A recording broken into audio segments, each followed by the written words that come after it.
Ladies and gentlemen, greetings once again. In our History Wednesdays programs, remember that we made a promise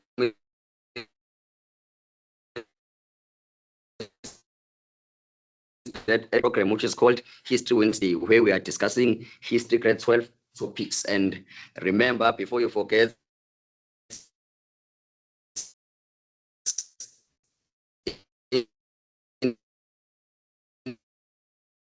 questions, please write your questions there. We will attend to them after lessons. And in our first session or our first lesson, in our next lesson, we will make sure that we start by addressing all your clarity seeking questions. And in our previous lessons, we have been doing paper 1 topics, and we have covered all the topics for paper 1. And then today we are starting paper 2 topics. Remember that our history paper for paper 2, it is the same as the paper 1.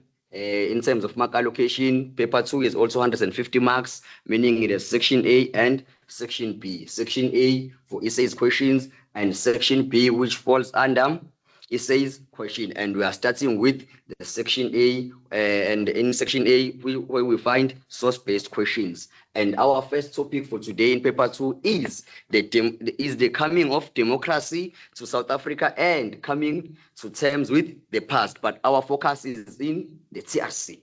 Okay. Now, let's start our lessons, class, because we are now dealing with the source-based questions.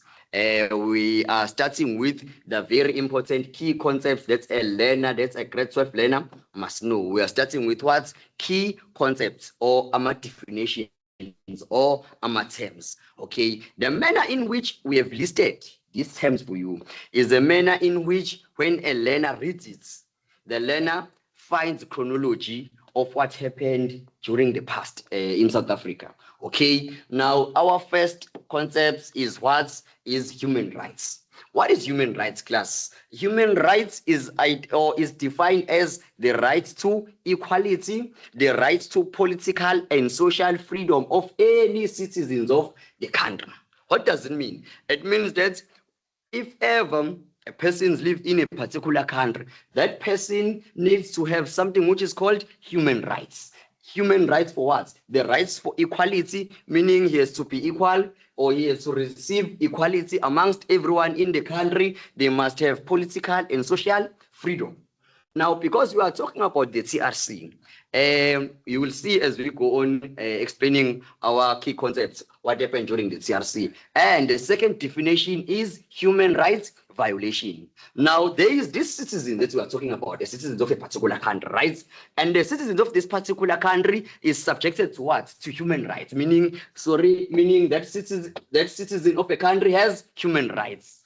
Now, what happened in South Africa in the past is that citizens, or those citizens who were living in South Africa, their human rights were violated. That is why our second definition is human rights violation. And what is human rights violation, Bantabami? Bantabami, human rights violation is defined as an act of abusing the rights and freedom of citizens, meaning the human rights that the citizens have was being violated.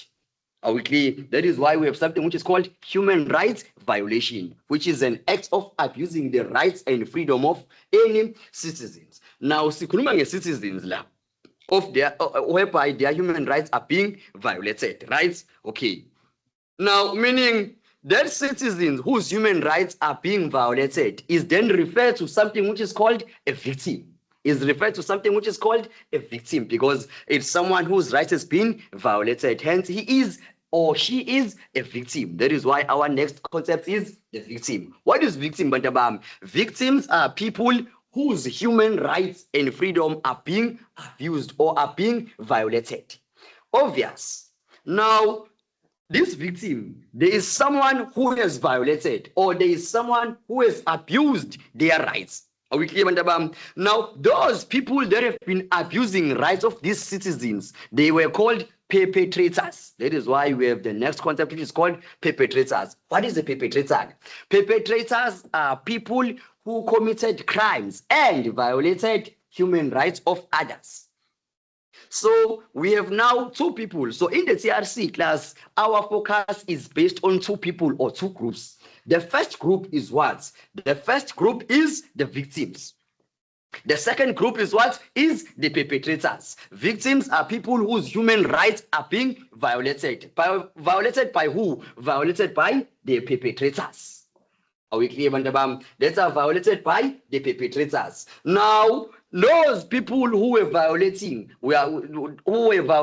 other people's human rights, they were called the perpetrators. As they were violating, they were doing wrong things. Some of those things they were doing, they were extremely cruel. They were extremely cruel. Are we clear? And an action or an extreme action of cruelty is called atrocity as our next definition or as our next concept. Meaning some of these perpetrators, as they were violating human rights of these victims, they did very wrong things. They were very cruel onto victims. Hence, what they were doing is called atrocity. Are we clear, Wandabam? I hope you totally picture of what you are trying to do as you see these definitions. Now, these perpetrators, they have done cruel things, which is called atrocities to victims. Now, in any country, someone who violates other people's human rights, justice must be served. Justice must be served.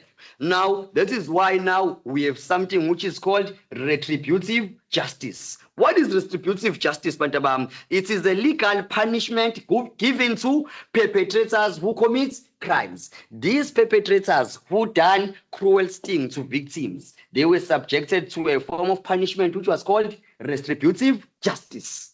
They were called retributive justice. Okay. Now, these perpetrators, as they were violating human rights of these victims, they were doing, some of them, they were being cruel, very cruel.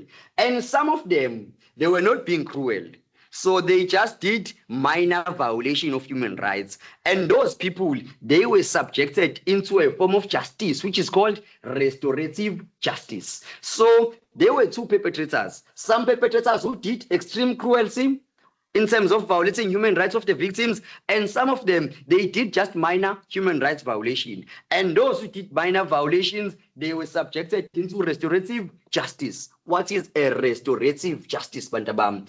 Restorative justice, it was a legal system of criminal justice which focused on rehabilitation and rehabilitation of perpetrators and reconciling them with the victims. Now, these people, they did human rights violations of these people who are called the victims. And their human rights violations were not extreme cruels, meaning they did minor things. Hence, it can be easy to make these people forgive each other. And then that process of making this victim to forgive this perpetrator was called the restorative justice. We have a retributive justice and a restorative justice. Retributive justice, it was those punishment which was given to perpetrators who did in extreme action of cruelty, which were called atrocities. Are we clear, Bandabam? And we have something which is called amnesty. We have something which is called amnesty. What was an amnesty in the TRC? Amnesty is the legal pardon or the legal forgiveness that is given to the perpetrators who committed politically related crimes on condition that they give full disclosure. What are they saying here? They are saying it was a legal forgiveness given to perpetrators who did what? Who committed politically related crimes, meaning I'm a cop. As a cop, there is a government official. That government official, obvious, they will use their powers and send me to kill someone. Then I have no choice. I'm being sent by people who works for the government. And then I have to do that. And then that crime that I've did, I didn't do it because I wanted to, but I was sent by someone who is in a better position in the government. That thing is politically related crimes. And those people should be given forgiveness because they were not given any option to choose. They were being sent to kill and to do wrong things. Hence, they were given something which was called an amnesty, a legal forgiveness to those people who were sent by people who were working for the government based on political related crimes. Are we clear, Bantabam? And then we have reparations as the last concept. Reparation was the compensation that was given to victims whose rights have been violated. There was a citizen whose human rights was being violated, and that citizen was called a victim. Now, they were given something which was called reparations. That is why we are defining reparations as the compensations of that was given to the victims whose human rights was violated.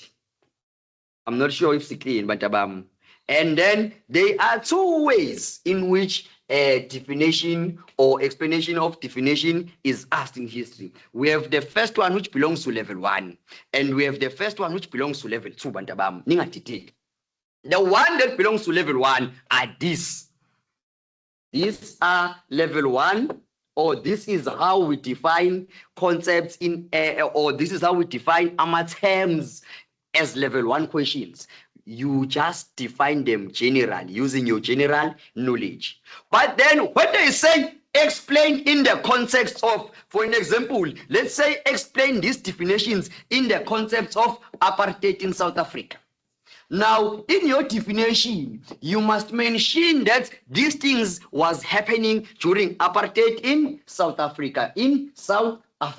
Okay, let me just give a few examples of what I'm saying. Let's say now they say explain victims in the concept of apartheid in South Africa, meaning in my definition I must show that this thing was happening during the period of apartheid. Ngizothi victims are people whose human rights and freedom were being violated and abused during the period of apartheid in South Africa.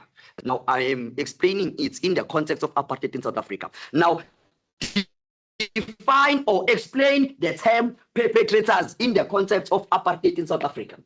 Perpetrators are people who committed crimes and violated human rights of people during the period of apartheid in South Africa. Whatever that I am explaining, it should be in the context of what? Of apartheid in South Africa. So when they say in the context of what? Do not generalize them. Are we clear, Bantabam? I hope I'm clear, Bantabam. Okay. Now we are talking about the TRC. We are talking about the TRC. What is the TRC? TRC stands for Truth and Reconciliation Committee. It was the Truth and Reconciliation Committee. What is the committee? A committee is the commission. Committee is a commission, Bantabam. Okay. Now, the commission to find the truth in order to do what? When we talk about reconciliation, we talk about reconciling. Reconcile. Okay. Now, this was a commission to find the truth in order to reconcile South Africa.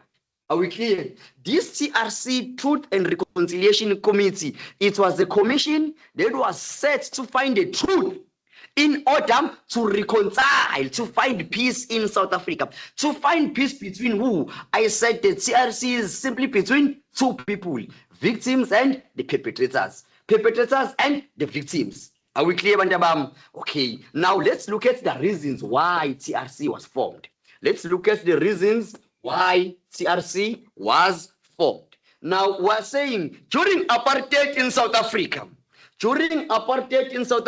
there was a high level of atrocities against black people. What do we mean by atrocities? We did define it on the previous slide. We said atrocities are an extreme act of cruelties, whereby people are doing very extreme cruel things on others. And during apartheid period in South Africa, there was an extreme level of what? Of atrocities against black people. Are we clear? And after the first democratic election, what was the first democratic election in South Africa? It was in 1994, whereby President Nelson Mandela was elected to be the president of South Africa. And that marked the end of apartheid in our country. That marked what? The end of apartheid in our country. Just after the first democratic elections of 1994. It marked the end of apartheid in South Africa. Then there was a new government, and that government was called the Government of National Unity. I'm not talking about the current GNU, but even in 1994, there was a Government of National Unity. And that government wanted to end the apartheid and wanted to make South Africa to move forward as a united country, to say South Africa is not for black people. South Africa is not for white people.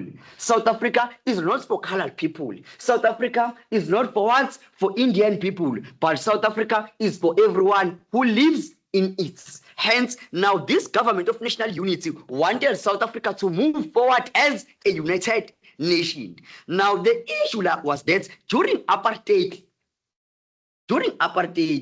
there were people whose human rights were being violated. Violated by who? By other people who were called perpetrators. How can you say I must unite with someone who killed my brother during apartheid? That was an issue in South Africa. When Government of National Unity in 1994 wanted to unite a country, there was that issue to say, but how can you say I must unite and simply move forward with someone who killed my parents during apartheid time? That was an issue. Are we clear, Bandabam? However, there were many unanswered questions of the atrocities of apartheid. Many people disappeared. And some of the people, they were met by people were dying during apartheid period. Some of the black people or some of other people, they were taken by police.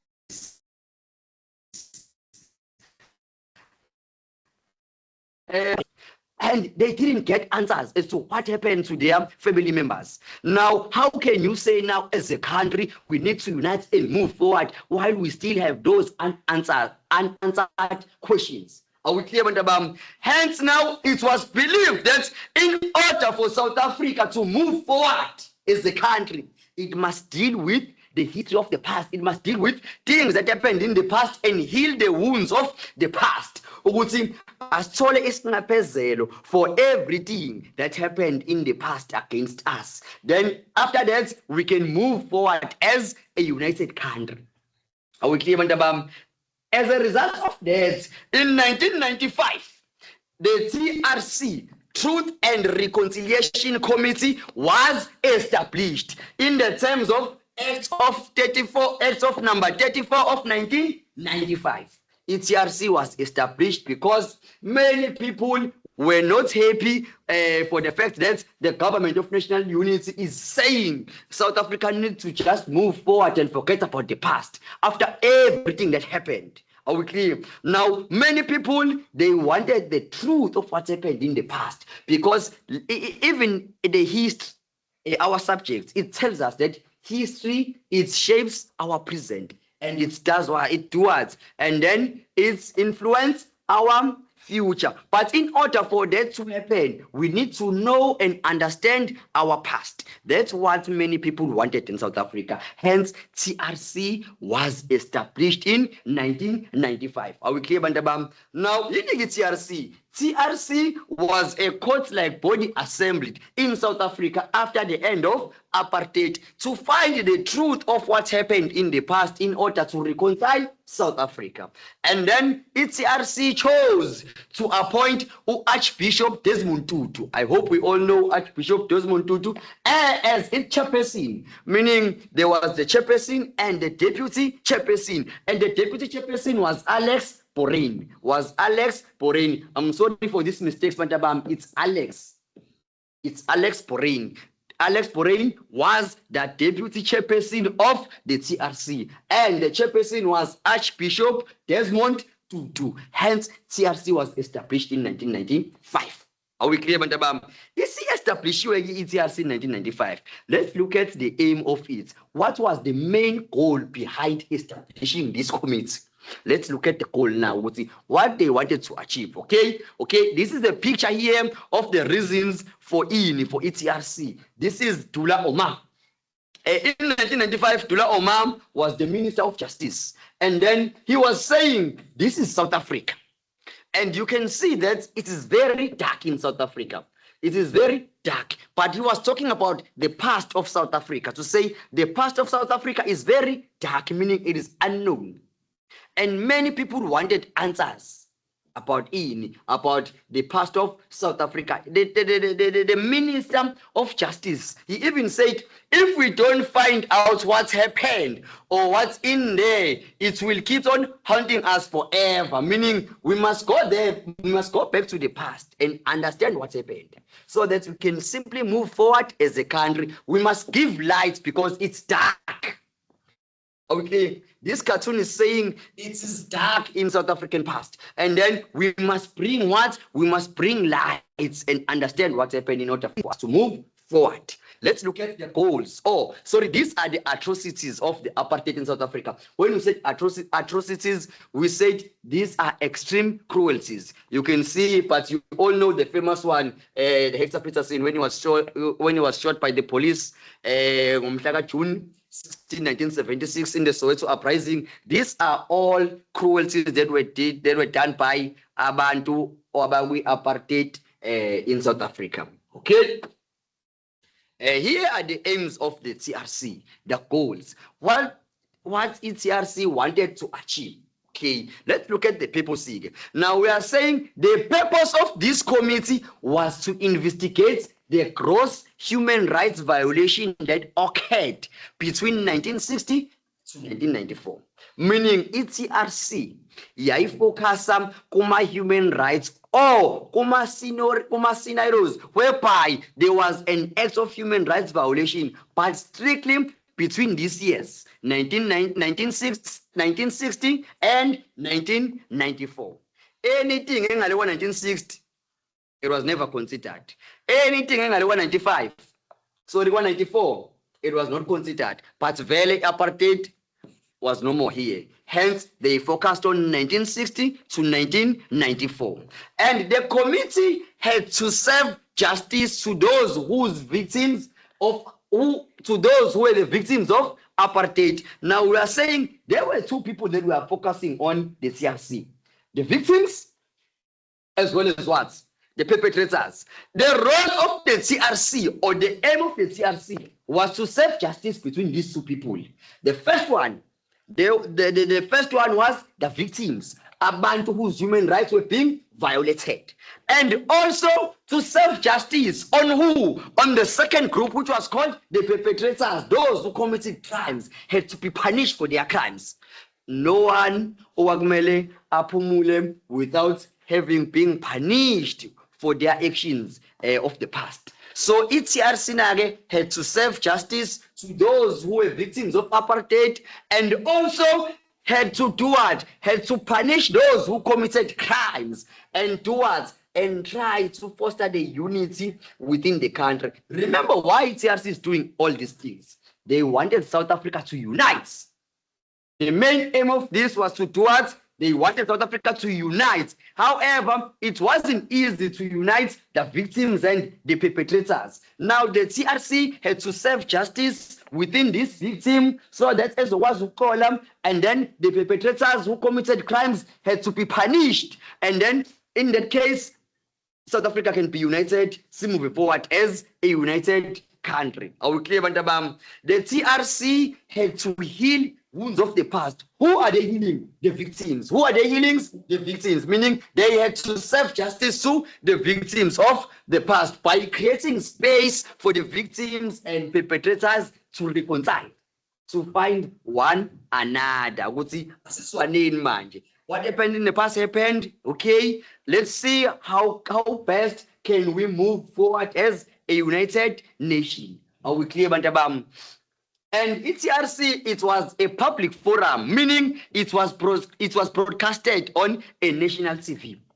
It was broadcasted on a national TV. Remember, Sitsen with TRC. Remember here, Sitsen. Sitsen TRC was a court-like body assembled in South Africa after the end of apartheid. Since it was a court-like body structure, we were having two groups, victims who were being called. And then the victims had to share all their stories. And then as they shared their stories, they were being broadcasted on the national TV. And then the perpetrators, they were being called to share their stories as to be why did they violate other people's human rights during apartheid.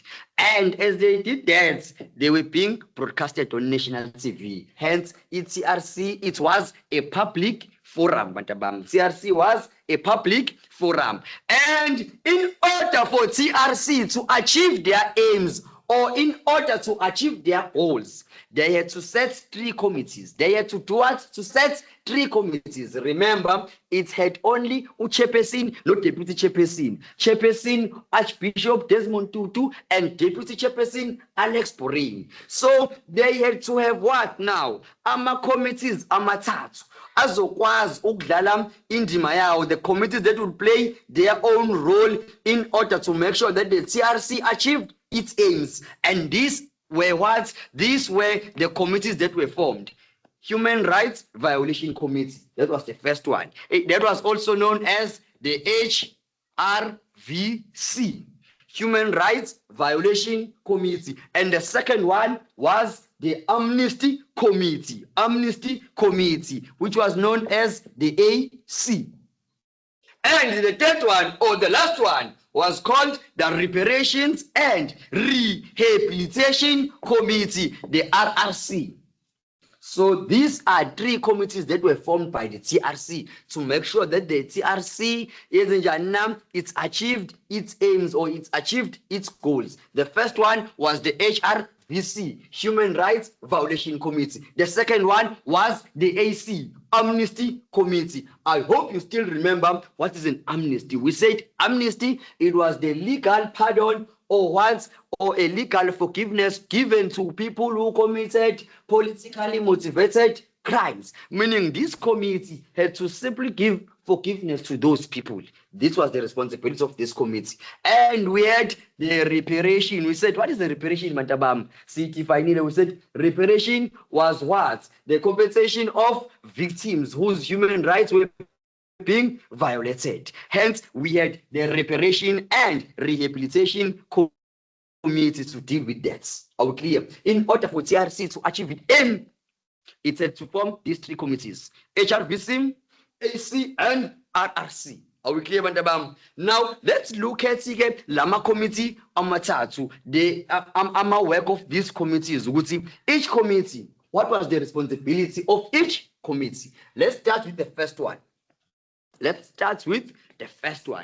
And the first one was called what? Was the Human Rights Violation Committee, known as the HRVC. Elias, the issue. Human Rights Violations Committee. So these ones, they are dealing with all the acts of what? Of human rights violation. We're saying its work was to do what? To investigate the acts of human rights violation that occurred between 1960 and 1994. Be careful about the years. Be careful about the years.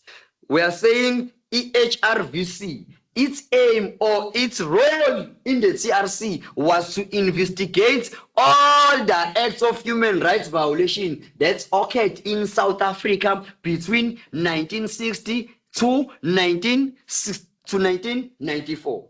Yonke into eyenzeka that included a human rights violation.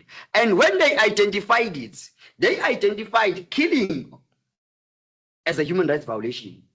They investigated that abduction is also a human rights violation. A torture. There is a lot of ill treatment that was happening in prison. Some of the incidents is the incident of Steve Biko, where he was arrested and tortured in prison until he died.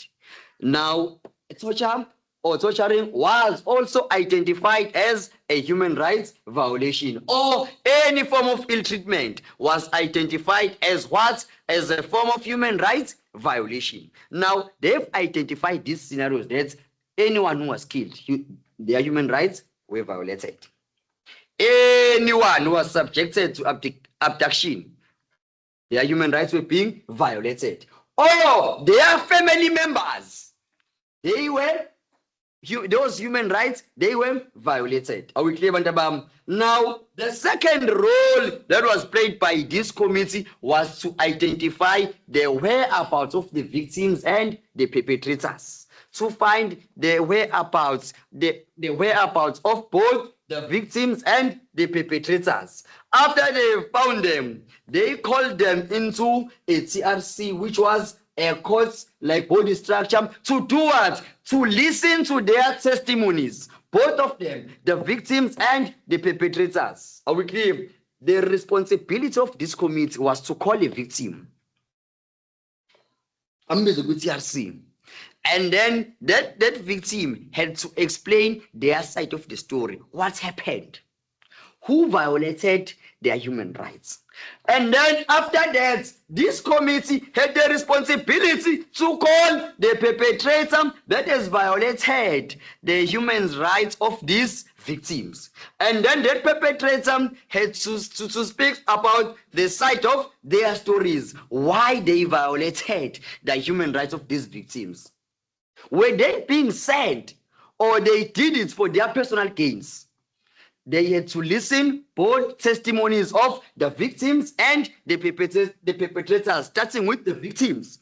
After the victims has been listened, then the perpetrators were being called to also talk or say or mention their side of the stories. Are we clear, Bantabam? Then the last role of this committee was to draft the reports of both sides. Which sides? Victims and the perpetrators, and refer in these reports to the other committees. Remember, I said we have 3 committees. Remember, I said to you, we have 3 committees. We have human rights violation, we have amnesty committee, and we have reparations committee. Are we clear, Bantabam? So after this one has drafted the reports of both sides, the victims and the perpetrators, their role was to do what? To send the reports to the amnesty committee and to the reparation committee. HRVC was the first committee to work. After siqedile ukusebenza, sekuzongena these 2 committees. Are we clear?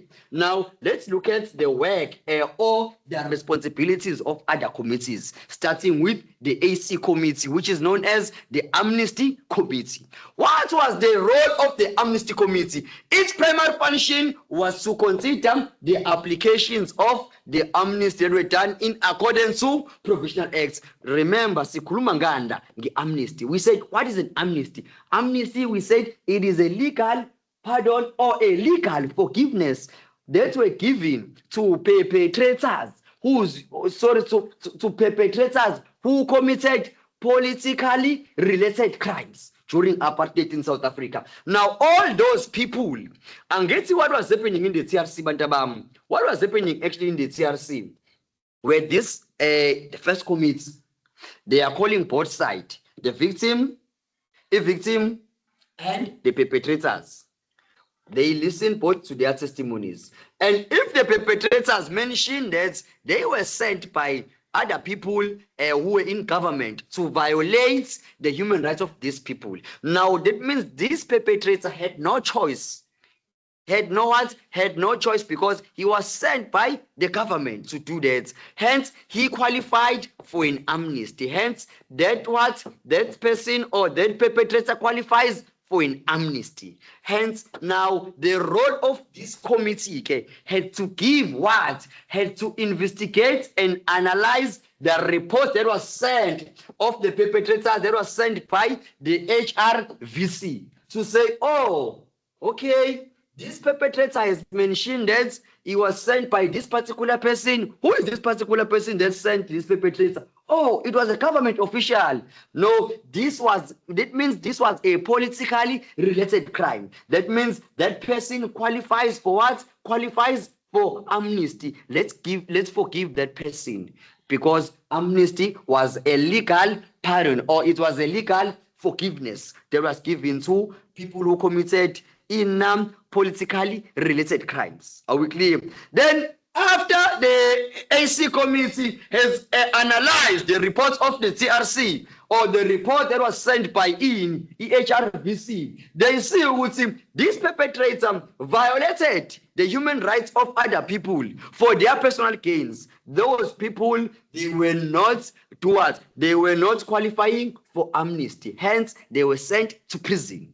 The AC had to decide if the perpetrator should be granted amnesty or not, but per condition that amnesty only for those who committed politically related crimes. Are we clear, Bandabam? That was the role of the AC committee, amnesty committee. Nama committee out 3. Hello, Kalam is to listen to the testimonies of both sides. Victims and the perpetrators, they send reports, and the reports of the perpetrators is being sent to amnesty committee to be identified and analyzed to say this perpetrator committed the politically related crimes or not. Those who committed politically related crimes, they were qualifying for amnesty, hence they were forgiven. Those who did crimes or violated human rights of victims, but not related to political related crimes for their own personal gains, then those people were not given amnesty, hence they were sent to prison. Are we clear, Bantabam? Now let's look at the role of the last committee, or the work of the last committee, which is Reparation and Rehabilitation Committee, known as the RRC. Yes, reparation and rehabilitation. Reparation, we said, what is reparation? Reparation, it was the compensation that was given to what? To victims whose human rights were being violated. Now, their role was to make recommendations of policies of the reparations and rehabilitation, to say, okay, now we have the victims here. And these victims, in order for us to move forward as a country, they need to heal. They need to forgive these perpetrators. But in order for them to forgive, we need to give them something. Hence, ERRC had to make recommendations. See, these victims, what are we giving them in order to make sure that they forgive the perpetrators, and then we move forward as a united country after reconciliation, after the reconciliation process. Hence, there was a presidential funds. The presidential funds came from the parliament, and the private contributions of people were made available for urgent interim reparations. To say, if there is a victim that is being identified in need of reparations, there was a funding that was given by the president, and that funding came from the parliament and the private contributions. Are we clear, Bantabam? Now, the role of this reparation to identify the extent of human rights violation. What do we mean by to say the extent, the magnitude, to identify the size of the human rights violations on the victim? Are we clear? To say, okay, when your human rights were violated to a greater extent, hence all those human rights, or all those victims whose human rights were violated at a larger extent, they were given 30,000 rand. They were given 30,000 rand for what? For any reparation as a compensation, to say, when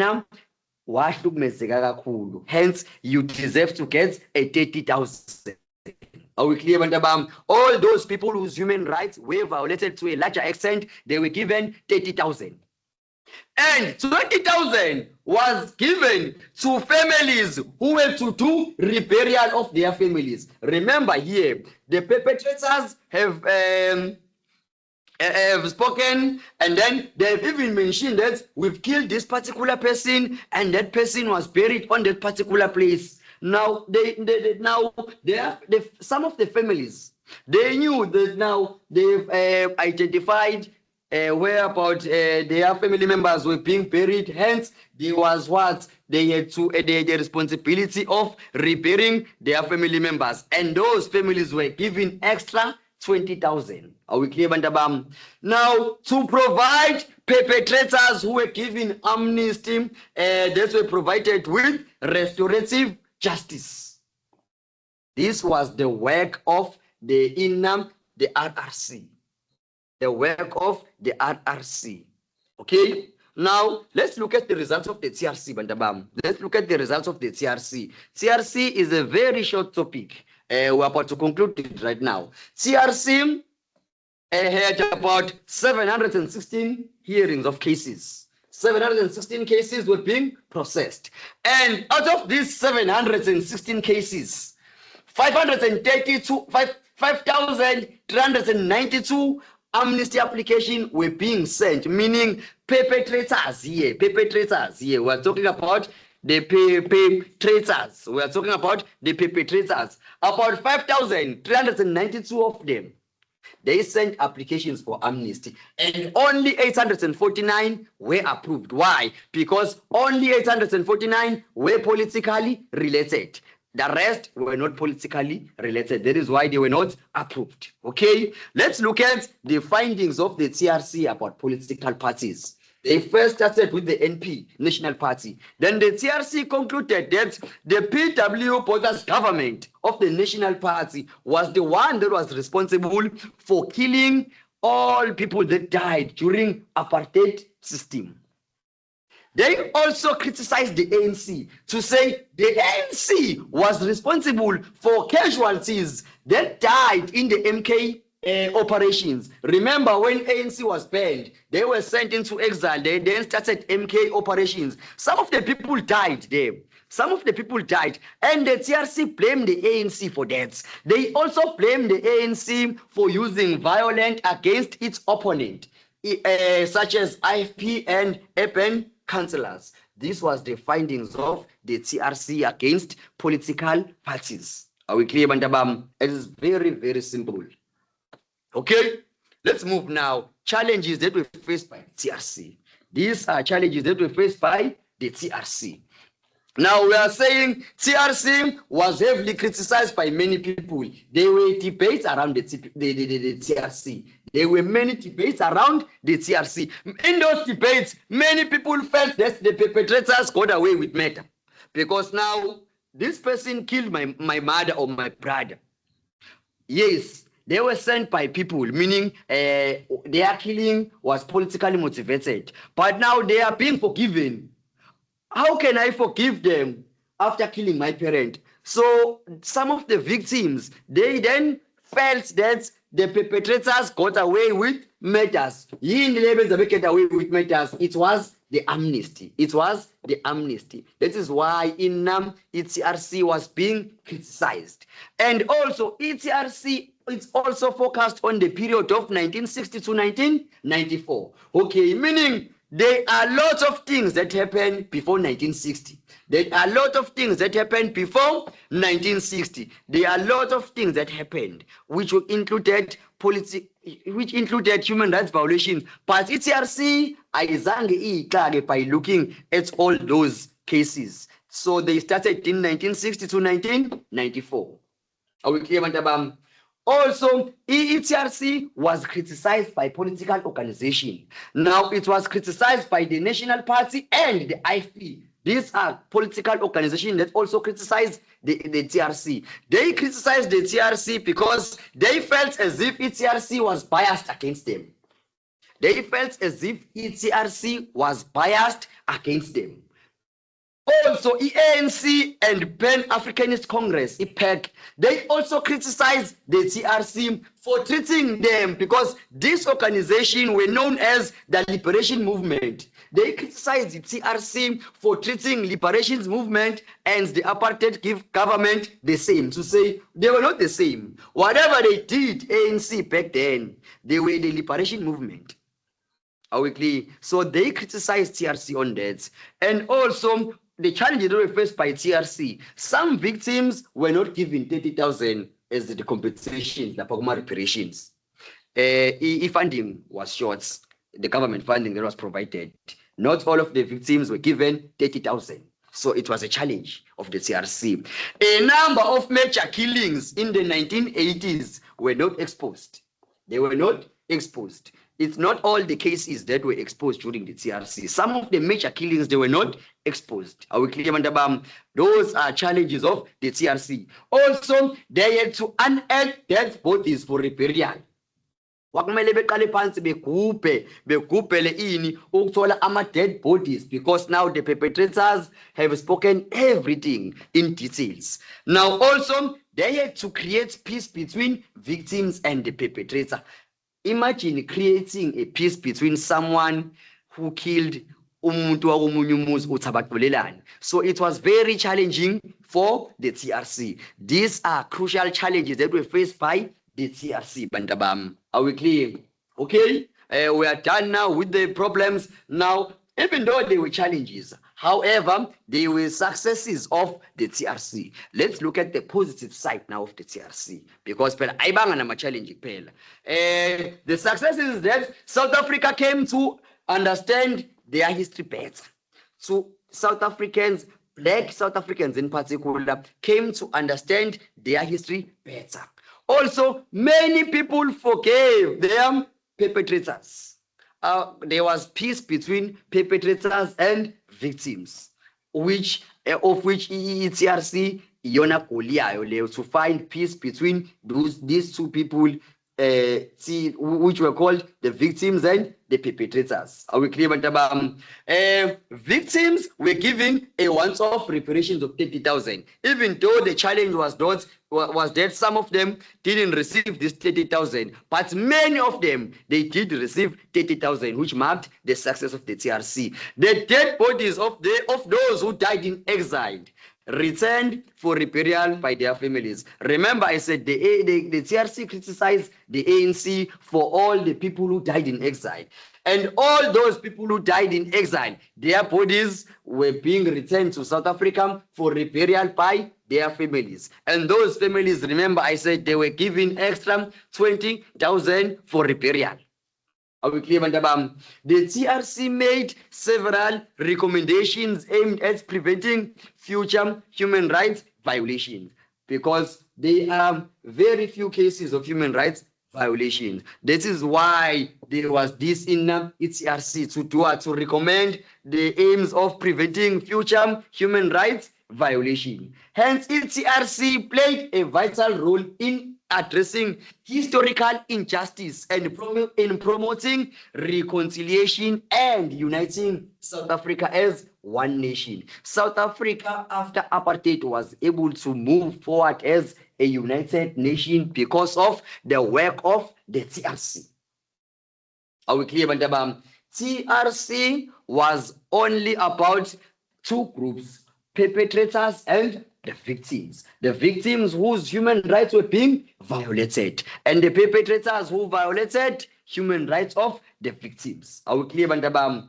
TRC is a very short and simple content. It speaks about two groups, perpetrators and the victims, Bantabam, and it is a source-based questions. Since this question or this topic is a source-based question, let's look at some of the skills of analyzing the source-based questions. Let's look at the skills of analyzing a source-based question.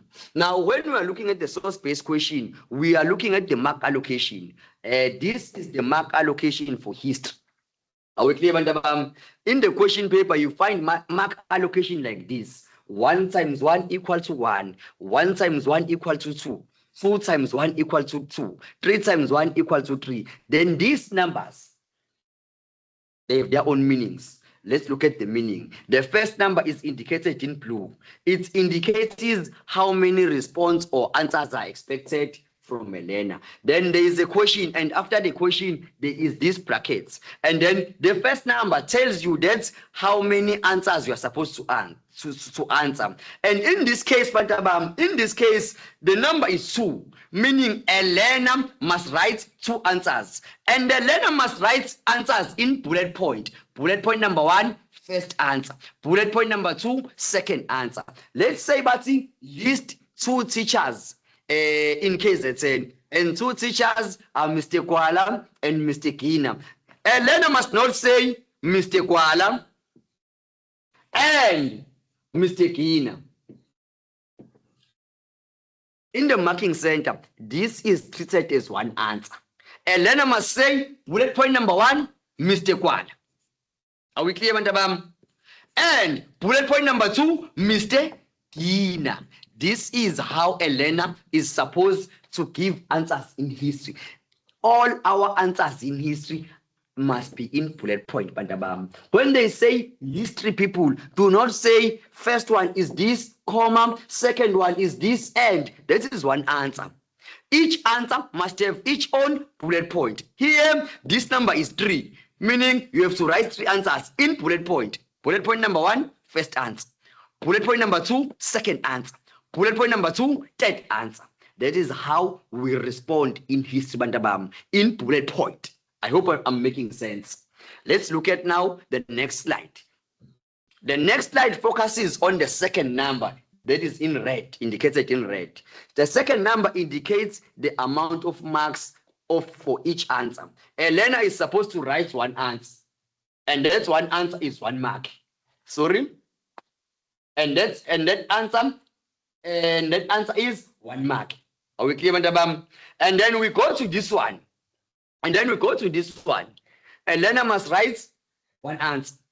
And that answer is equal to 2 marks, meaning a learner here will get 2 marks. So these numbers here in the brackets, they speak about something, Bantabam. Do not ignore them. Do not ignore them. Do not ignore them.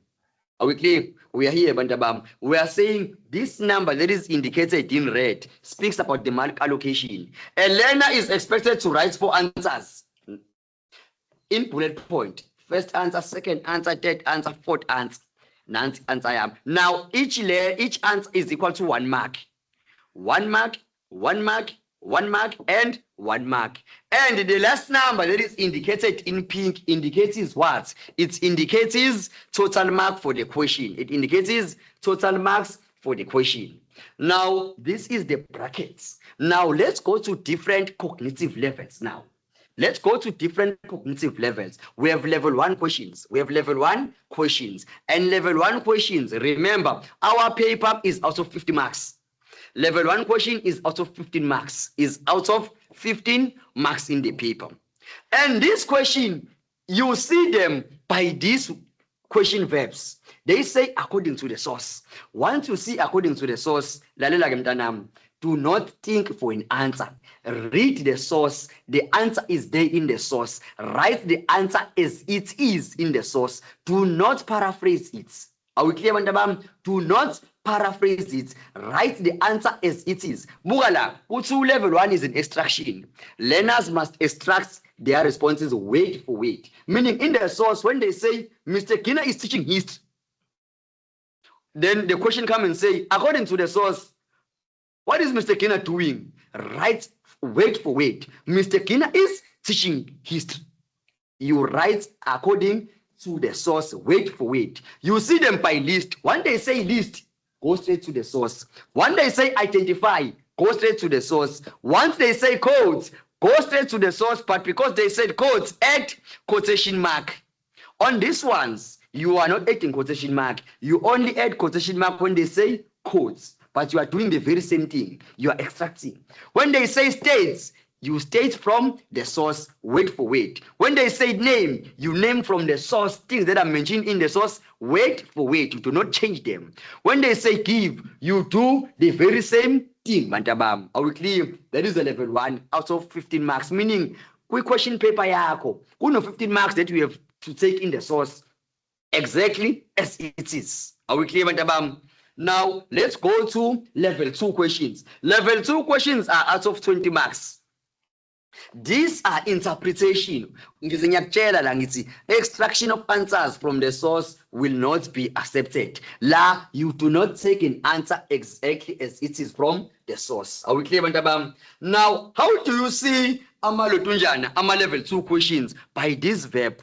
They say, okay, the question will say, use the information in the source and your own knowledge. Basically, class, in level 2 questions, they want a learner to think, to use their own mind. The answer is not there from the source. Are we clear? The information in the source will just help you to get an answer. But when I take the information in the source, interpret it and write it in your own knowledge or in your own understanding. Do not write it word for word. When they say use information from the source and your own knowledge, learners must analyze the source first. Must read the source and analyze the source. Then a learner must interpret the information in the source before using it as an answer. You do not write an answer exactly as it is, but you do what? You interpret the answer. Are we clear, Bantabam?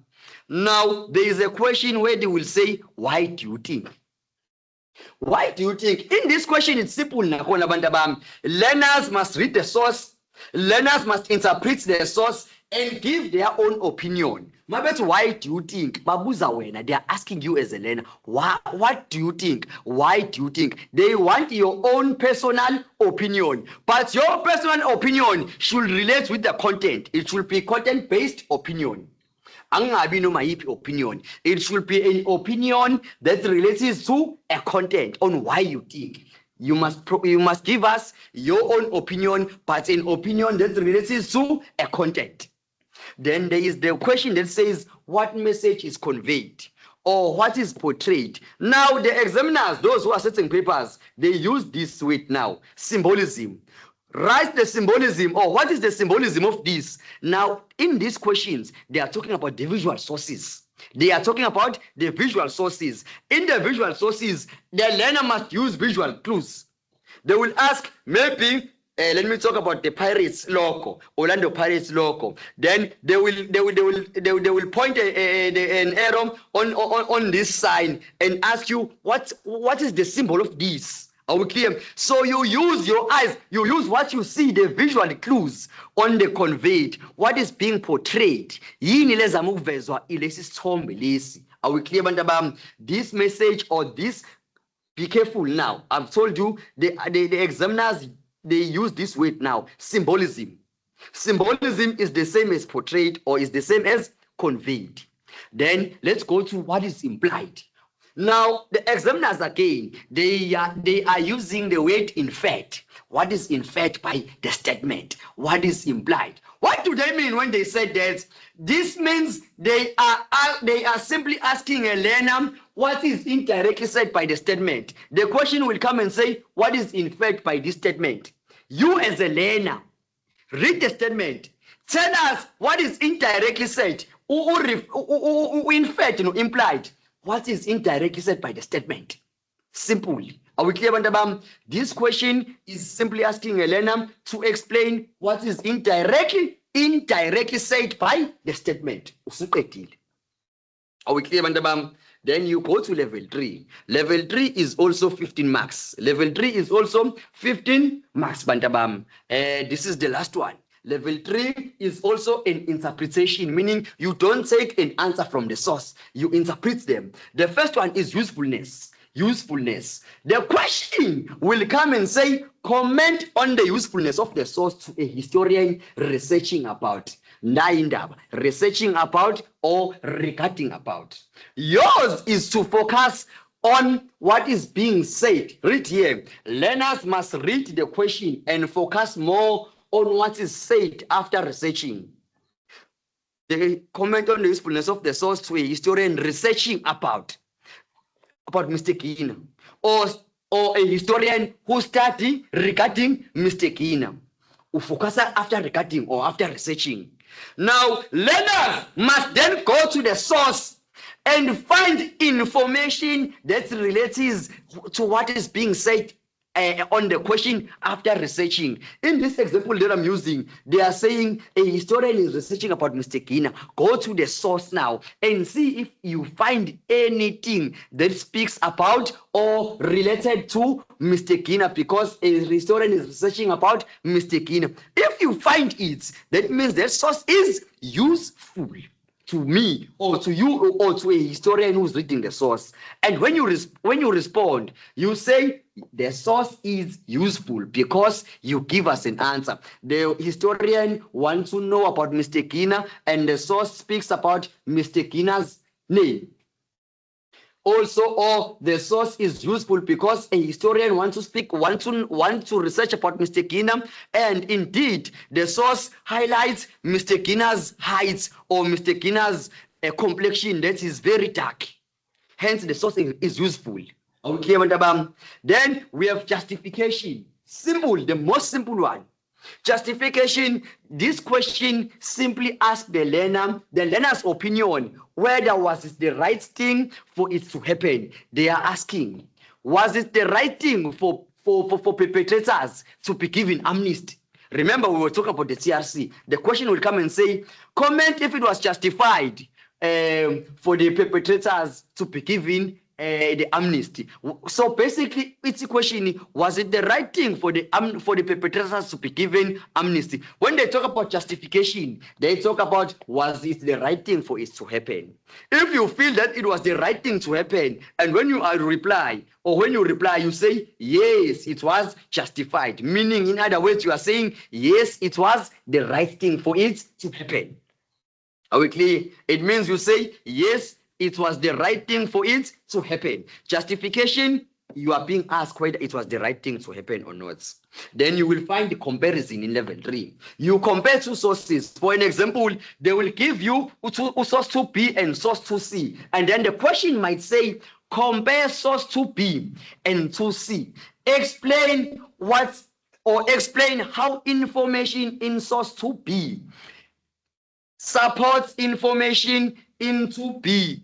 Or 2C, it's supposed to be 2C. Regarding, focus on what is being said after regarding. Regarding, no researching is very important. Let's say regarding Mr. Kina. Now, you see source 1A speaks about Mr. Kina. So the source 2B speaks about Mr. Kina. Source 2C also speaks about Mr. Kina. These two sources are speaking about what? Mr. Kina, of what the historian or of what regarding what question is being mentioned. Now, when you respond, your answer must compile two sources. Source 2B highlights the name of Mr. Kina. You have mentioned Mr. Kina, which supports source 2B as it highlights the car that is driven by Mr. Kina. These two sources, they are speaking about Mr. Kina. This one speaks about his car, this one speaks about his name, but these sources support each other because they speak about Mr. Kina, which is being asked in the question. Compare or explain how the information supports each other regarding Mr. Kina. You compile two sources. Source 2B highlights this, and this, which is supported by source 2B, which also highlights this, and this. Are we clear, Batabam? Now let's move to the next slide before we close our session. Reliability. Reliability. Here, the question might come and say, explain why the source will be regarded as reliable. Here, they are looking at the trustworthiness of the source. Could the source be trusted or not? Are we clear, Bandabam? Now, we are saying in order for a source to be reliable, it has to be a primary source. How do we see that the source is a primary source? The source must be in extracts. How do we see which is an extract? They will tell you from the caption. This is an extract from a speech. Once Bashon Jalo we caption, that source is useful. This source is an extract. They will write in the caption. This source is an extract from an interview. You know that source is is reliable because it was extracted. It was taken exactly as it is. Now, this source is an extract from a letter. That source is reliable because it is a primary source.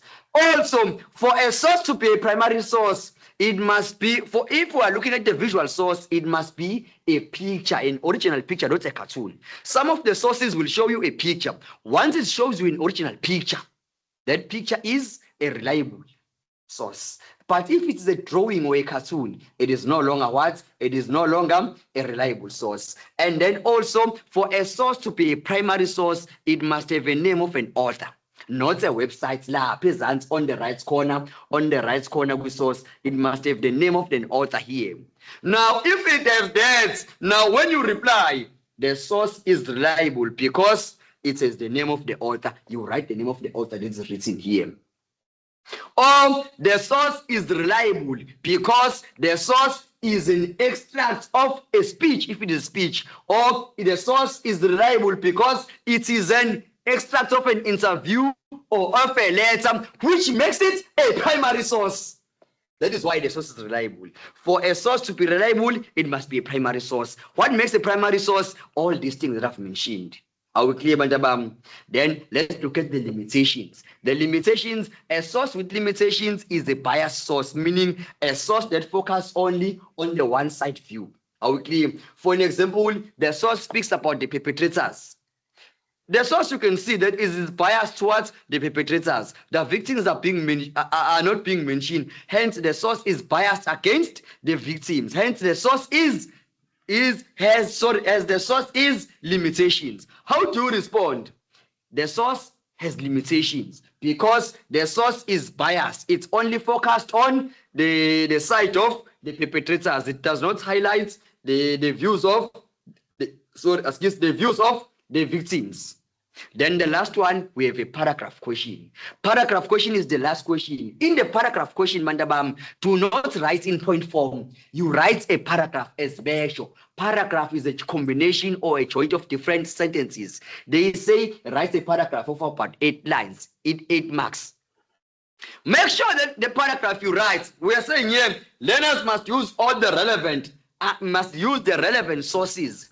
An answer must be interpreted from different sources.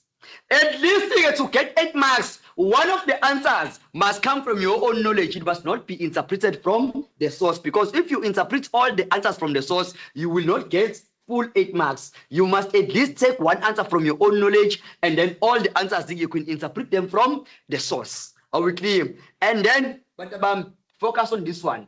Brief and straightforward sentences will be appreciated in your paragraph. Let's say they say, write a paragraph explaining the failures of the TRC. The challenges of the TRC. The TRC focused on the period of 1960 to 1994, and it didn't focus on the period before 1960. Full stop. You start another sentence. So your point should be brief and straightforward. You do not write long sentences in your paragraph. Thank you so much, Bantabami, for your dedicated attention. Remember that we will meet again next week, Wednesday, 6 p.m. to 7 p.m. We will be dealing with the Black Consciousness essay. Thank you so much.